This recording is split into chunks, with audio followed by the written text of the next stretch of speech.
Hello दोस्तों, हम एक बार फिर आपको works of calculation and science first year module, first year हो या सेकेंड ईयर हो, सभी का क्वेश्चन मैथ एक ही होता है।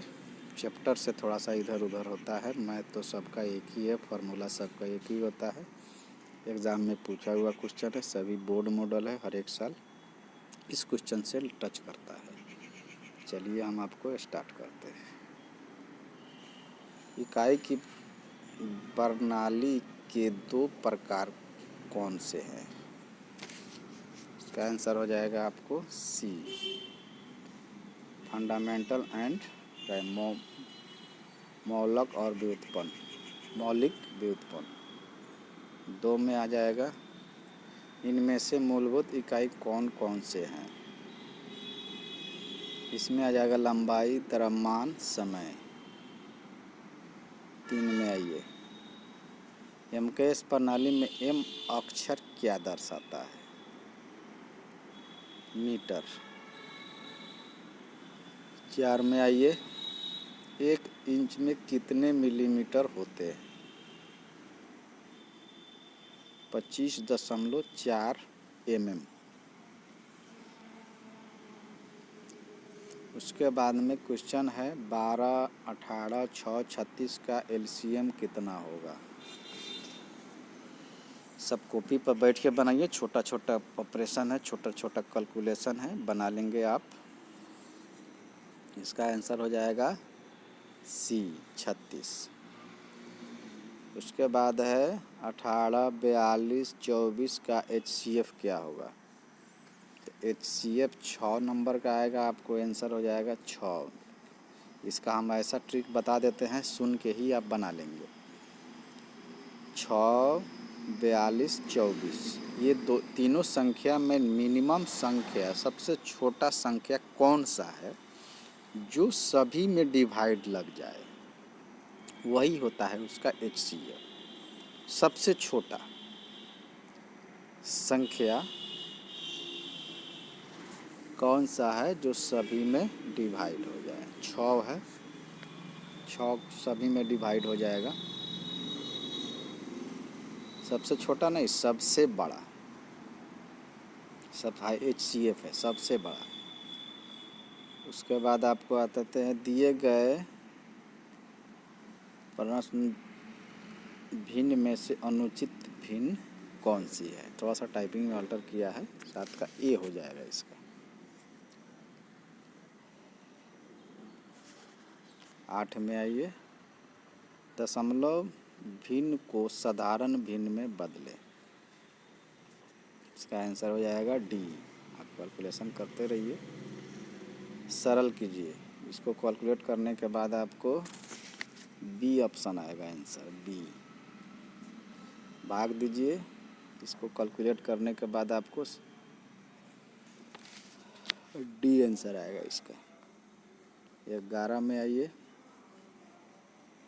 इतना इतना इतना का गुणनफल ज्ञात करें। इसका आंसर हो जाएगा आपको बी। 4, 2, 3। अब 3 पॉइंट के बाद 3 अंक इसमें, 1 अंक इसमें, पॉइंट के बाद 4 अंक हो जाता है, 3 5 15, तो ये होगा बी। सरल कीजिए, इसको पॉइंट कीजिए, कैलकुलेट कीजिए, ये पॉइंट से ये पॉइंट कट जाएगा, बाकी यहाँ 10 डाल दीजिए, बाकी कटा दीजिए। इसका आंसर हो जाएगा डी। उसके बाद में आइए, यदि किसी 225 मीटर लंबे तांबे के तार को 900 बराबर भागों में काटा जाए तो प्रत्येक भाग की लंबाई कितनी होगी? इसका आंसर हो जाएगा डी, 25 मीटर, 0.25 मीटर।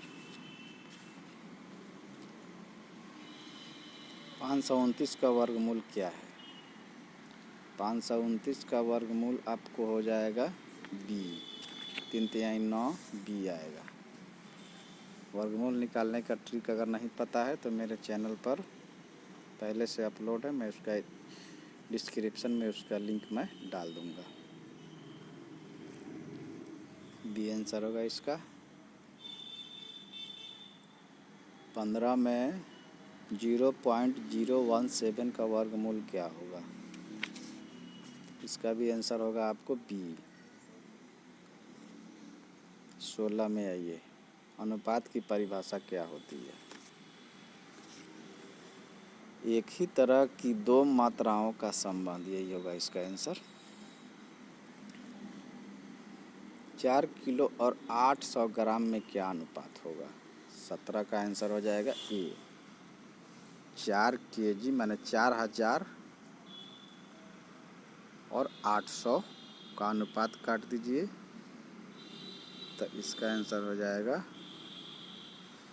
8 5 40, 5:1। 80 का 20% क्या होगा? इसका आंसर हो जाएगा सी। 40 किलो का 8% कितना होगा? इसका आंसर हो जाएगा बी। 52% को भिन्न में बदलें। 13 चौका 52, 25 चौका 100, इसका हो जाएगा सी। 0.5456 भिन्न को प्रतिशत में बदलिए, इसका आंसर हो जाएगा बी। 21 का बी नहीं होगा बल्कि ए होगा। 2x बराबर इतना, तो x का मान कितना होगा? इसका आंसर हो जाएगा सी 8। दशमलव संख्या इतना का वर्गमूल क्या है? इसका आंसर हो जाएगा बी। ये बनाना है दो, यहाँ आपको वैल्यू निकालना है। वो 8 प्लस वो 18 माइनस 2020, ये दोनों को जोड़ने के बाद 24 का आंसर हो जाएगा आपको सी। यदि AC बराबर 10 सेंटीमीटर और BC बराबर 6 सेंटीमीटर, तो लंब स्क्वायर जोड़ आधार स्क्वायर, कर्ण स्क्वायर जोड़ आधार स्क्वायर कर लेंगे, लंब स्क्वायर जोड़ कर्ण स्क्वायर कर लेंगे रूट अंडर, तो ये निकल जाएगा आपको। तो इसका आंसर हो जाएगा 25 का ए। 26 में आइए, यदि BC बराबर 15 सेंटीमीटर और AC बराबर 9, तो भुजा का मान क्या होगा? इसका आंसर हो जाएगा डी। यदि AB बराबर 7 सेंटीमीटर और BC बराबर 5 सेंटीमीटर, तो भुजा AC का मान क्या होगा? फिगर आपका इधर है। 27 में आ जाएगा, आपका आंसर हो जाएगा बी। 28 का क्वेश्चन है, यदि कुल लंबाई 2.75 मीटर और L/L2 2:3 है, तो L2 का मान क्या होगा? इसका आंसर हो जाएगा सी। यदि एक मैकेनिक को 8 मशीनों को असेंबल करने 3 दिन लगते हैं, तो उसे 64 मशीनों को असेंबल करने में कितने दिन लगेंगे? 29 का हो जाएगा आपको सी, बनाना पड़ेगा आपको। यदि 180 mm व्यास वाला गियर 60 mm व्यास वाले गियर पर जुड़ा हुआ है और बड़ा गियर 60 MRP में घूमता है, तो छोटे गियर का RPM ज्ञात करें। 30 का आंसर हो जाएगा आपको, इसमें नहीं है, 180 RPM डी हो जाएगा। 31 पर आइए, यदि कास्टिंग में तांबे का वजन 42.3 किलोग्राम और टीन का वजन 2.7 किलोग्राम, तांबे का प्रतिशत क्या होगा? इसका बी आंसर होगा। यदि एक मोटरसाइकिल टायर को 300 रुपये में बेचा जाता है, तो उसे 25% लाभ होता है, तो खरीद का मूल्य ज्ञात करें। 32 पे आइए, सी आंसर होगा इसका 240। 28.5% को दशमलव भिन्न में बदलें। 33 का हो जाएगा, ये आंसर हो जाएगा इसका। 34 पर आइए, इनमें से अधातु कौन सी है? ग्रेफाइट अधातु है। 35 का, इसमें से किस धातु में प्रमुख सामग्री के रूप में लोहा होता है? लोहा धातु, फेरस मेटल। उस धातु का नाम क्या है जिसमें लोहा नहीं होता है? Non ferrous metal. इसका हो जाएगा 36 का बी आंसर हो जाएगा। भिन्न निम्नलिखित में से कौन सा गुणधर्म धातु का यांत्रिक गुण है? इसका आंसर जो तन्यता, बी आंसर हो जाएगा। इनमें से भंगुर धातु कौन सी है? कास्ट आयरन, जो पीटने पे टूट जाती है उसे भंगुर धातु कहते हैं।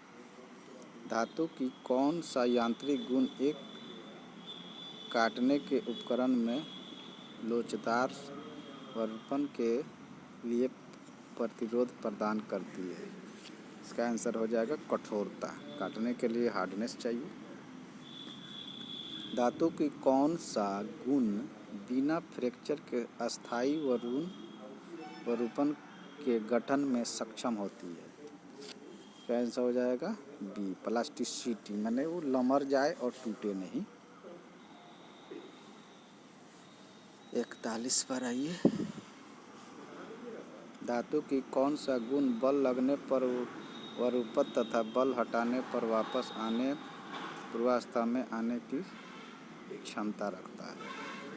तो सी हो जाएगा इलास्टिसिटी, फिर अपनी जगह पर आ जाता है। इस 42 नंबर पर आइए। इनमें से धातु की कौन सा गुण जिसे धातु को गर्म करने पर पिघल जाती है? 42 पर आइए, सी नंबर गलनीयता है। इनमें से किस मिश्र धातु का उपयोग विद्युत बल्ब के फिलामेंट में किया जाता है?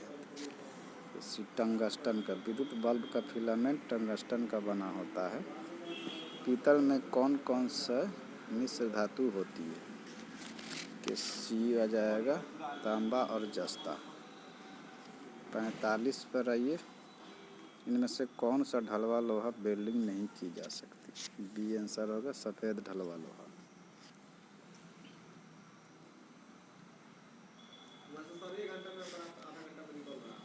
इनमें से किस धातु को फोर्ज नहीं किया जा सकता है? 46 पर आइए। 46 का डी आंसर होगा, ढलवा लोहा को वेल्डिंग नहीं किया जा सकता है। मशीनरी भागों की ढलाई बनाने के लिए किस धातु का व्यापक रूप से उपयोग किया जाता है? 47 का ए, ग्रे कास्ट आयरन।